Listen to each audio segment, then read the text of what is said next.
Welcome to Drinks Coach. Back again. You are looking at Joe Wadsack, Vinesack at Vinesack. Talk to me, social media, anything about this show, all lowercase, Drinks Coach UK, at Drinks Coach UK, that is. You're watching YouTube, hit the bell, subscribe, get notifications of new shows that come up. I've filmed quite a lot recently, and I hope you're enjoying them if you're watching them. I'm trying to keep them less waffly. I've realised the older you get, the more boring and kind of man and boy at the bar of a pub you kind of become. And I realise I'm boring people and I'm rabbiting on too much. Look, see, I'm doing it there. So let's just get down to business, shall we? At the beginning of the year, there was an Australian generic tasting, followed very quickly by a New Zealand tasting. And I suddenly felt very guilty. Pardon, I'm picking my teeth here. I felt very guilty that I haven't really given them the space and the time on my channel that I've given to other people, or in fact that they deserve. Really, the only reason why I've got such a passion for wine started with specifically Australia. My mum was passionate about wine when I was still drinking real ale at university and at college. We lived in a pub, so I had access to beer when I was 16. Hence the beautiful fellow you see in front of you now. I did get skinny in between and get fat again, but everyone does. But she had an Australian wine list curated by a very famous guy called Len Evans, who's for those people who know the Australian wine industry, is just absolutely the keystone. Almost, he's a critical personality in the industry in terms of promoting it and making it as successful as it has been, as quick as it has been. There's no doubt that if he hadn't done it, somebody else would do it in due course. But the fact that Australia did it so early on, with the help of people like John Avery of Avery's in Bristol, and Max Lake and Bruce Tyrrell and winemakers in Hunter Valley, where in fact he had his homestead before he passed away, Loggerheads, great name. And he also was a property developer. He lived in Hunter Valley, which is about 2.5-3 hour drive north of Sydney, up the N1. He was a playwright, a comedy writer. He used to write scripts for Dave Allen, would you believe? He was also a scratch golfer. He was Welsh, Len Evans is a name. And he even had a golf course in his garden. There was very little the man couldn't do, to be honest. Anyway, the fact that my mother had in the 90s a wine list with about 65 Australian wines on the list was unheard of. And he even helped ship them to us. So we had Grange and we had Bin 707, these famous wines from Australia's most famous wine producer, Penfolds, and they were on the list for 30 quid, 40 quid, 50 quid. I'm not joking. 1982 Grange, £55 on the list. I had that on my 21st birthday. It was very delicious, and I think it's more like £1,000 now. Anyway, where am I going with this? The point about this is that I learned about wine through Australian wine. If it wasn't for Australian wine, I don't know how quickly I would have got fascinated by it, because what Australian wine did was put an English voice to the technique and passion and skill of making wine. We got to know people who made wine from Australia. They came over physically to the shows, rather than you going to a wine tasting of wines from a chateau where some extremely well-dressed representative, probably from the Sorbonne, who is doing a master's in wine communication, she would elegantly sit down and go, here are the wines. And you'd ask questions and say, well, I can get back to you on that. No, here you are, big thuggish, grumpish fella. You're like Peter Lehman or his son Doug sitting in front of you, spitting a bit of straw that's been stuck in his mouth since lunchtime, and he would just give you the honesty and what it was to be a winemaker and a wine grower and a farmer. So that's why I was passionate about Australian wine and New Zealand wine. Now, New Zealand wine came in later. I got passionate about wine early enough for New Zealand not to quite be a thing yet. I was there when people were going, what's this wine? And there was a couple of wines that came out which changed the world. One was 1991, I think, Wairau River. 1994, after a few vintages, Cloudy Bay. There was a mid-1980s, would I guess 86, Montana Sauvignon Blanc. It's not called Montana anymore, it's called Blanc Estate, because they want to have the same name for the whole world, and you can't patent the name of a state in America. So the wine Montana that we used to drink in this country is no longer called that, it's called Blanc Estate, so they can sell it around the world. it was a $3.99 wine, maybe less than $3.99. And the great Robert Parker, the international journalist of the time, who'd exploded onto the scene, came up with a 100-point scoring system for wine. Was suddenly giving a wine that I could afford out of my own pocket money. He was giving scores in the mid-90s too, which was extraordinary. So this was the whole excitement, the rock and roll of Australia, then following on from that, New Zealand. Chile very soon after that, or was Chile before that? I can't remember, but the New World all happened at once, kind of, after Australia set the scene. And I just think that I should be doing some more stuff with New World. So I'm going to do a couple of shows from the New Zealand Wine Growers Show, which was at the Horticultural Halls in Victoria not long ago, and do shows which I always meant to do. Because one of the reasons for this channel is if someone says to me, I love sherry, can you tell me a bit about sherry? I must have sat down with somebody hundreds and hundreds of times and said, okay, you'll know about sherry, and I've talked them through sherry because I'm passionate about it. But it's hours out of my life every time. So now if you go on the channel and you go to the first series about 2021, I don't know what around, you're probably talking episodes 60 to 70 around there, but just search it on YouTube. You'll find 3 episodes on sherry, one on white cherries, one's on dark cherries, one on sweet cherries, and they're there comprehensively so that I don't have to do that 1 hour talk every time. I can say, guys, you do it as your homework. Sit on the train, look at those episodes because they're funny and they were well thought out.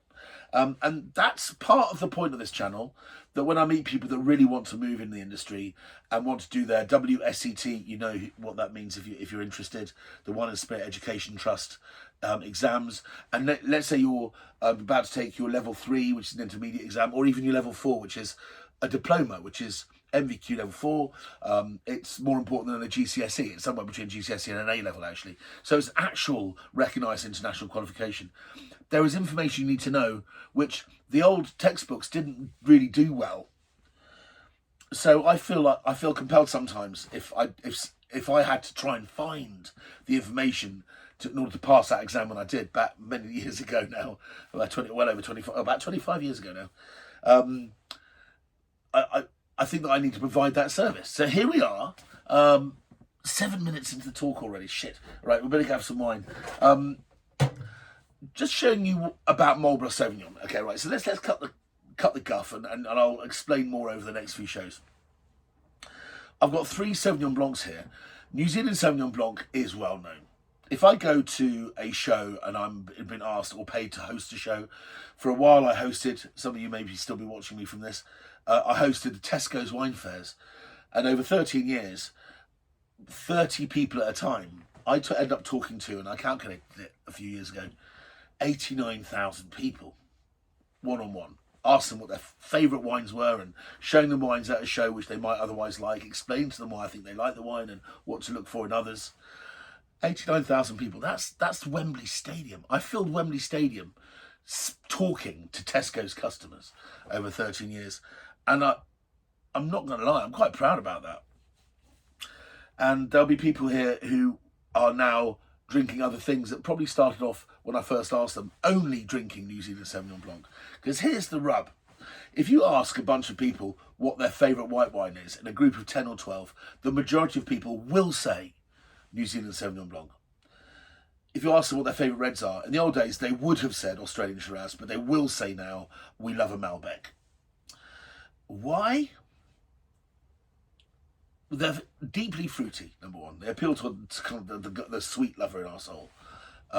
They're rich and tasty. They're kind of reliable. But the most important thing is they're not very winey.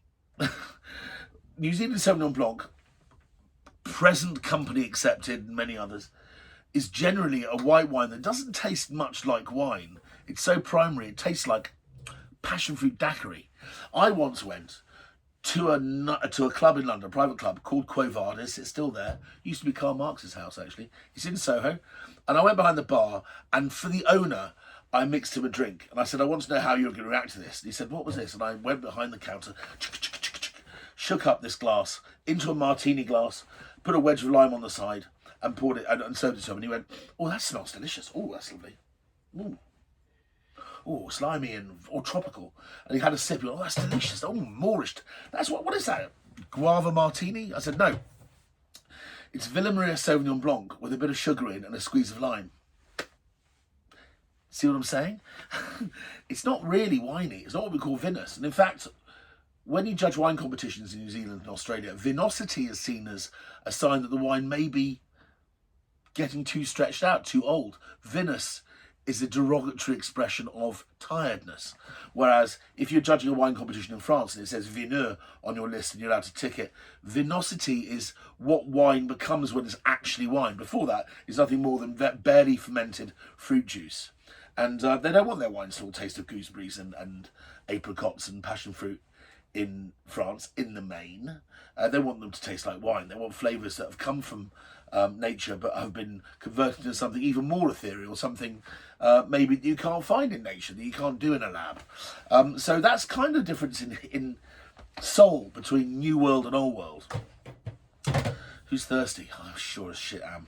Okay, so I've got 3 wines here. They're from Marlborough. Marlborough's a big place. I went to Marlborough and I flew into Marlborough when you could still land in Napier and you could see patches of green. And then there was cows and then there was stuff.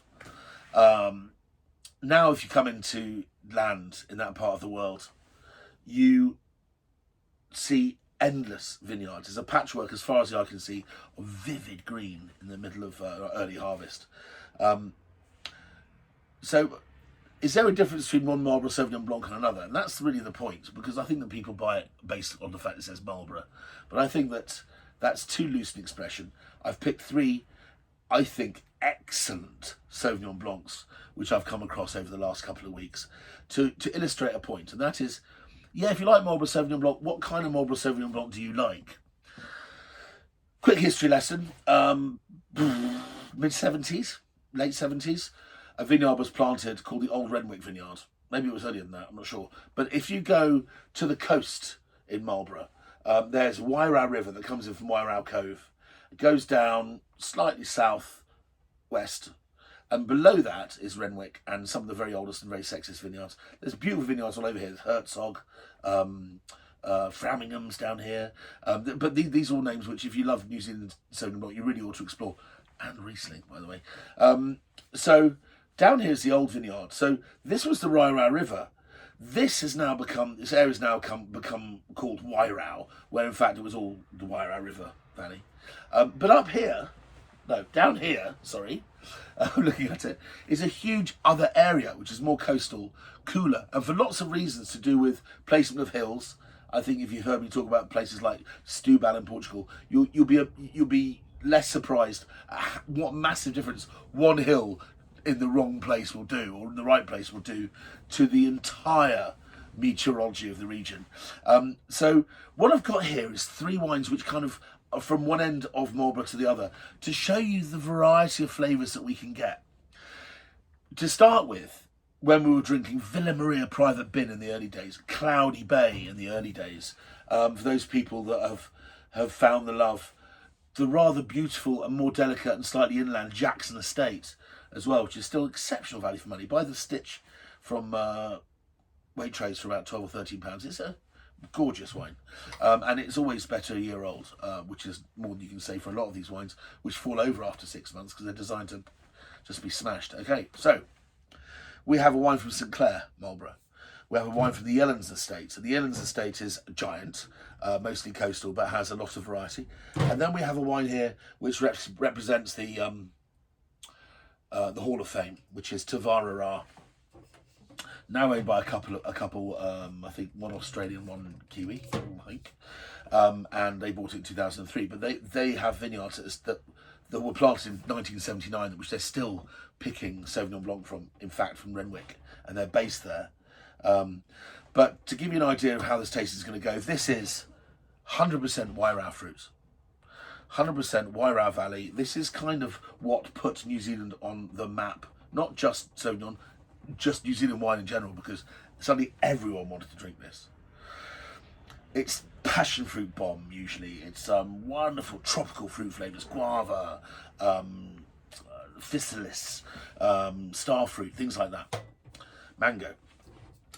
Now we're going to go to the extreme south to some other vineyards, and vineyards which are now, because they're slightly less in your face, slightly less neon and kind of brash and shouty, it's kind of become the area of choice for the more sophisticated wine drinker, perhaps, or the one that likes your Loire Sauvignon Blancs more generally than the New World Sauvignon.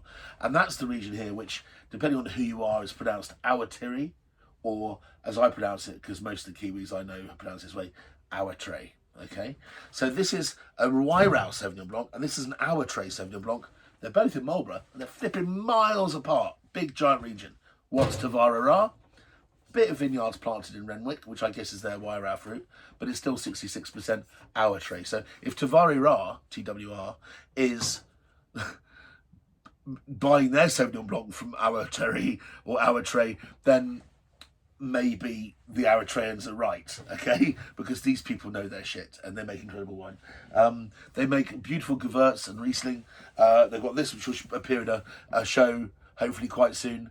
Thank you very much, Doug Regg from Carved and Perrin, for sending these to me. This is their Pinot Gris. And Pinot Gris is a great variety, which New Zealand got very excited about for a very short period of time, but then had to wrestle with it quite hard. They weren't doing a very good job with it, in my opinion. Very, very poor, in fact, for a good decade and a half. But now some of them have got it right, and they're rather beautiful. And you'll get a chance to taste that with me in a Pinot Gris New Zealand show at some point. Right, so 16 minutes. Okay, so we'll spend 5 minutes tasting the wines, because it is really all about the history and how we got there. This is made by Scott McClelland at St. Clair. St. Clair is a multi award-winning large producer in the Wairau of Sauvignon Blanc. It's where the very famous and international winemaking guru Matt Thompson came from originally, and having judged the International Wine Challenge for many, many years now, I'm now in my sort of latter 20s, I think 27th year this year. I've seen more medals being given to St. Clair Sauvignon Blanc than any other single New Zealand producer, I think. 2022, so it's not mega fresh.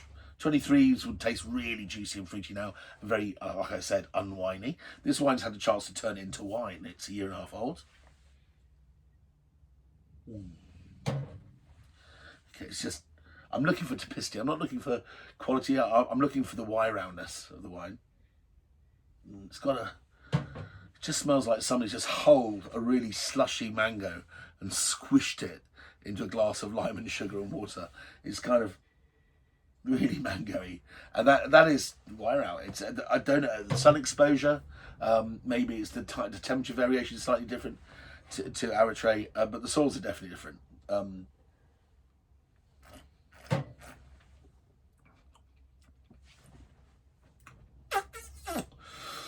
Not lacking acidity.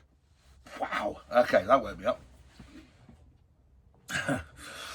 So, like many Sauvignon Blancs, it starts off with a big, massive kind of like power chord on a Les Paul that goes ba-da! And then a lot of these wines just filter away. If you look at the most successful, best-selling wines in Britain, the Ned, which is a Wairau, a Marlborough Sauvignon, Oyster Bay, one of the best-selling wines in Europe. Their wines, they hit you with a big picture, but then they disappear very quickly and don't have much length, structure, maybe balance, all the things that other things we look for in fine wine, they don't necessarily have, but they leave a very good first impression. These wines, we're looking at something which is a little bit more serious than that. So when I smell this, it's a little bit more wild, a bit more complex, a little less obvious. I taste it, and again I'm getting green mango, getting a bunch of passion fruit and orange juice, like freshly squeezed, really dark orange juice. But it continues, and it's very salivating and mouth-watering. It's got lots of acidity, and the finish is dry. It doesn't have that kind of little bit of sweetness. Here's a little sweetie as you leave the doctor's surgery kind of thing that some wines do, which kind of is facile. It's like a really cheeky little Nickelodeon Hollywood ending, which I detest. Okay, so sorry about that. I forgot to put fun as spittoon. So we're going to move on to this. Thank you very much, Louise. Louise Hill, this is. I tasted a load of wines from her. There's a wine that's coming up in exactly the next show after this, which is a Pinot Noir from these guys, surprisingly, actually. But this is Yellen's top wine. It's called L5 Single Block. I believe it's won trophy for best white wine at the IWC before. Certainly best Sauvignon Blanc, sorry. It's not mad money. It's under 20 quid. This is probably 16 or 17 pounds in Waitrose. I think you can buy this for like 14.49, something around that money. 100% Awatere. So this is the kind of juxtapose, the other side of the coin. I tried the other day and blimey, we had this long conversation, Louise and I. Louise is the lady that does the external PR consultancy for Yellen's estate, and she's very good. Still there, Louise. Anybody who's been to New Zealand for long enough will have been exposed to a fruit called the feijoa. It's like it's the national fruit. In fact, there's a very, very good and very, very successful vodka company called 42 Below, because that's the latitude at which it's made. And they've made a few flavoured vodkas, as was the fashion in the noughties. But they made a feijoa flavour. The feijoa is very hard to put your finger on. It doesn't taste quite like anything else. If you've been in Chile, you've been up to the top of the Alps, up to Lake Inca, you may have come across chirimoya juice. I think a feijoa and a chirimoya are the same. I could be completely wrong. I could be dead wrong. But it's like a cross between fennel and a custard apple. It's kind of tropical, but it's kind of got a weird, haunting perfume, aniseedy, minty note to it. And it's quite unlike anything else. Why am I saying all this? Well, this wine smells of feijoas, and you can't get a more New Zealand smell than that. That's why it puts a smile on my face. This one was 12.5% alcohol. This is 13%. Feijoas up the wazoo. Big bowl of feijoas, this is. And it's got a wonderful, slightly more what we call pyrazine posture. Methoxypyrazines are the flavours you get from grapes that haven't fully ripened. It's the chemicals in the green chloroplasts, in the green parts of the plant, which actually photosynthesize and create the energy and the sugar in the plant, but also in the process become rendered into a sweeter, riper flavour. And aromatic of this wine is a little grassier. It's a little less umbongo than this wine, if you know my reference. Less cheap tropical juice kind of thing. But it has apart from this incredible strong, incredible aromatic, there is a smell of, definitely of gooseberry. If anybody still knows what gooseberries taste like. I think we go to the Brogdale Fruit Collection in Kent, which is a place where they collect every single variety of every single species of fruit grown in this country. There's something like 1,600 varieties of gooseberry. No one eats any of them, which is really tragic because it's an amazing fruit. And this smells of gooseberries, stewed gooseberries. Gooseberries are a big deal in Sweden. You can even buy a Kopparberg or a Rekordalig cider, which is gooseberry flavoured now, and it's quite good. No, it's not. It's rubbish, but it's tasty. This wine has more sweetness in the mid-palate, more density. Has a wonderful traction of key lime, Mayor lemon, something like that. There's something very citrus but not sharp underneath it. Guava. It's guava. There's guava underneath. But that's almost pushing the ripeness levels you'd expect from Awatere. Guava's more this style. But this is like yellow mango, and this is kind of star fruit and guava. You can see that there's tropical and mega tropical, and then there's a difference between these two. Absolutely delicious bottle of wine. What can I say? I'm going to take that to a 50th birthday party later. Thank you very much, Lou. So this is the whole point of this exercise, is to show that Marlborough isn't just Marlborough. And these wines don't taste different because they're made differently. They're not. They're pretty much made identically, and they taste different because they come from different terroirs and soils within the giant region of Marlborough. Let's hit to Wairau at the end. So this is made by a lovely couple, Anna and Jason Flowerday, who bought this vineyard. It's about 30 acres, maybe, something, I don't know. Yeah, something like 25, 30 acres. I don't know, I think they were both qualified winemakers already.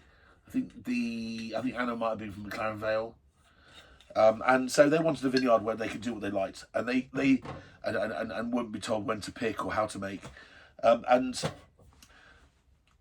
they've bought a jewel, one of the great original New Zealand producers. Wairau is right back there. It's where they I can imagine when they were planted, when they were making their first wine, you couldn't see another vineyard from where they were sitting. So that kind of thing happens over centuries normally, cities building up.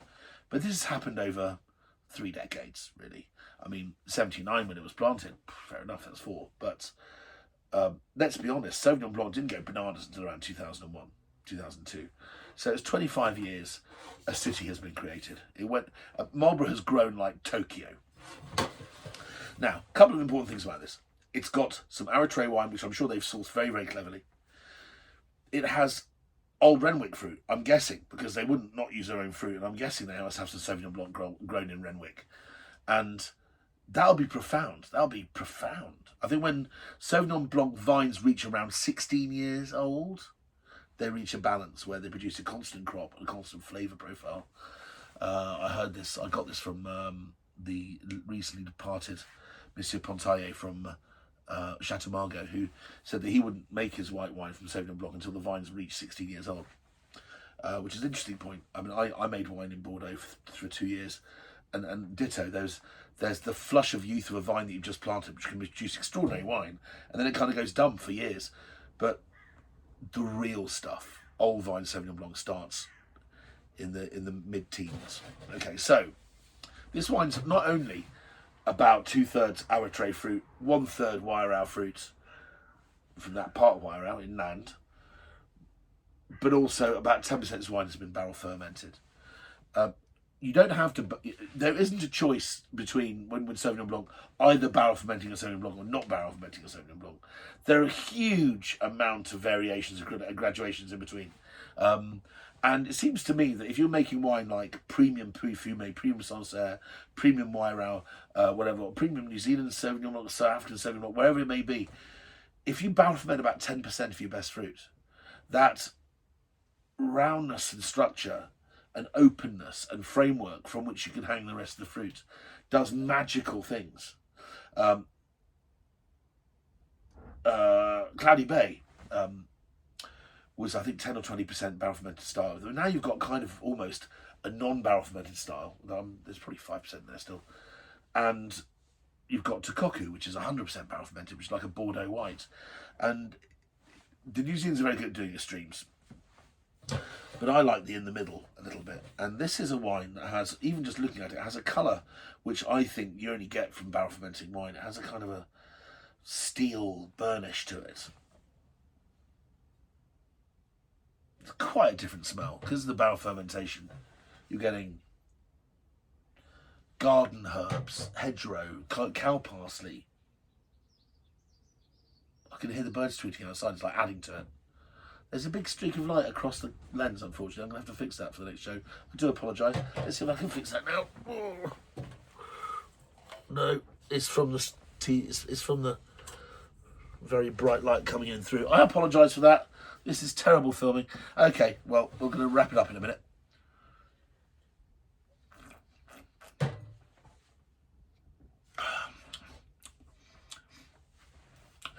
Almost suede-y in texture. It has a lovely drag across the palate. It's spicy. I can feel a little bit of tannin from the wood. But the flavours come late. It's all in the aftertaste. It's not in the... these are wham bam, and this wine's kind of creeping up on me. Oh, they are. The sun's just gone in. Streak's disappearing. That's better. What can I say? I hope you found this interesting. We're half an hour in. I promise it wouldn't be longer than half an hour, so I'm going to have to wrap this up. St. Clair, Sauvignon Blanc, Wairau Valley Reserve from Stuart McClellan at St. Clair. Yellen's Sauvignon Blanc, Awatere, single block L5. Not sure where you can buy that, but it's widely available, I think. And then we've got Wairau from Wine to Restaurateurs Extraordinaire, and they have their own wine shops and everything. The Cave de Pirenne. Details will be in the description below. Wairau Sauvignon Blanc.